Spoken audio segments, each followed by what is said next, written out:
ቀልባችን ጨርሶ ከድንጋይ በላይ ከደረቀ መኖር ምንም አይጠቅምንም። ቶሎ ሞተን ወንጀላችንን ቶሎ ፋይሉን ብንዘጋ ይሻለናል። ሰው ምድር ላይ ሲኖር በእያንዳንዱ ዕለት ወደ አላህ ካልተቃረበ ለሰው ልጆች መልካም ካልሆነ መኖሩ ምንድነው ፋይዳው? ከእንስሳት በታች ሆኖ መኖር ማለት ነው።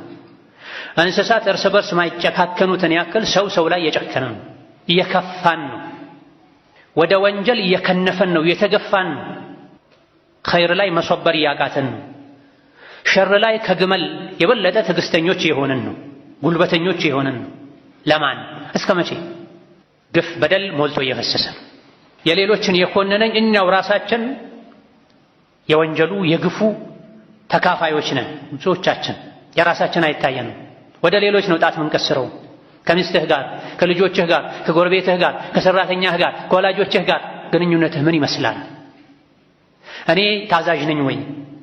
ተጸጽቼ ጥፋቴን አውቄ መመለስ ሰው ነኝ ወይ ልንል ተውበትን ከራሳችን ማስተካከልን ከራሳችን ልንጀምር ይገባል። ምንም ያክል ዱንያ ላይ ደልቶን ብንኖር ያለነው የፈተና አዳራሽ ውስጥ ነው። ያለነው የቀደር ወፍጮ ቤት ውስጥ ነው። ተራ እየጠበቀን እህል ለማስፈጨት ሰዎች ወፍጮ ቤት ሄደው ተራ እንደሚጠብቁት እኛም ተራችን እየጠበቅን ነው። የፈተና ወንበር ላይ ነው ያለነው። ወይ እናልፋለን ወይ እንወድቃለን። ብልህ አስተዋይ ሰው ማለት ለዲኑ የሚጠነቀቅ ሰው፣ ለአኼራው ስንቁ የሚሰንቅ ሰው፣ ከሞት በኋላ ላለው ህይወት ነቅቶ በየቀኑ ስራ የሚሰራ ሰው።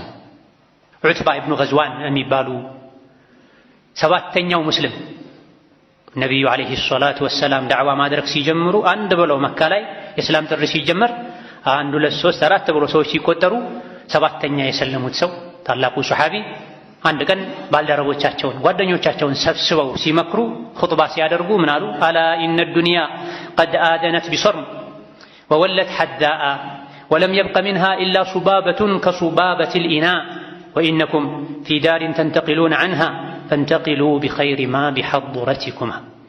አዋጅ ንቁ፣ ስሙ። ዱንያ የሄደች ነው፣ ፈጥና ያለቀች ነው። ከዱንያ የቀረው ዕቃ ላይ የነበረ ውሃ ፈሳሽ ነገር ተደፍቶ ተቀጥቶ አልቆ መጨረሻ ላይ የሚቀር ሚንጠባጠብ ያክል ነው ዱንያ ላይ የቀረው። ዱንያ አልቃለች። የቀረው ሚንጠባጠብ ነገር ብቻ ነው ከዱንያ። እናንተ ከዱንያ መውጣታችሁ አይቀርም። ከዱንያ ስትወጡ አለ የተባለ መልካም ነገርን ይዛችሁ ውጡ። ምንድነው ከዱንያ ይዘነው ልንወጣ የምንችል መልካም ነገር? መልካም ስራ ብቻ ነው።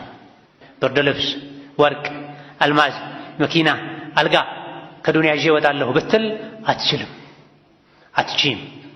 ይዘውት እንኳ ቢሄዱ ቀብሩን በወርቅ እናንጥፍለት። ማንም ነድቶት የማያውቅ አዲስ የነዳውን መኪና እናስገባለት ቀብር ላይ ቢባል አፈር ይባለዋል እንጂ ለአኼራ አይጠቅምም። አኼራ ላይ የሚጠቅመው ኢማንና መልካም ስራ ብቻ። ዱንያ አልቃለች። የመጨረሻ የሚንጠባጠብ ብቻ ነው የቀረው ከዱንያ። ከዱንያ ስትወጡ መልካም ነገር ይዛችሁ ውጡ። መልካሙ ነገር በአላህ ማመን፣ መልካም ስራ መስራት፣ መልካም ሰው መሆን።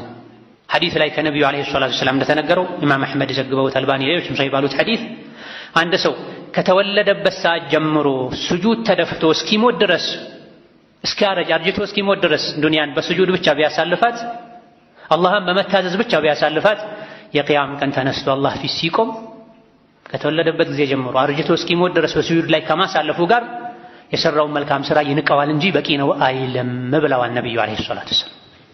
አንድ ሰው ከእናቱ ማህፀን ከወጣበት ጊዜ ጀምሮ ለዱንያ ለፎቅ ለወርቅ ሳይጨነቅ ስጁድ ላይ ተደፍቶ አርጅቶ እስኪሞት ድረስም ስጁድ ላይ ቆይቶ በዛው ሞቶ አላህ ፊት ቢቆም ተነስቶ የቅያም ቀን የሰራውን መልካም ስራ ይንቀዋል እንጂ በቂ ነው አይልም ተብሏል። እየበላን እየጠጣን የምናሳልፈው ሰዓት፣ በማላ ያዕኒ ወሬ የምናሳልፈው ሰዓት፣ በእንቅልፍ የምናሳልፈው ሰዓት፣ ዱንያን በማሳደድ የምናሳልፈው ሰዓት ቢደመር ለአኼራ የምንሰጠው የዚህ የአንድ አስረኛም አይሆን። ከዛ በኋላም ትልቅ ነገር ሰርቻለሁ እንላለን። ነገ ያበቃል ህይወቴ ለአኼራ ስንቅ ሊያዝ ልንል ይገባል።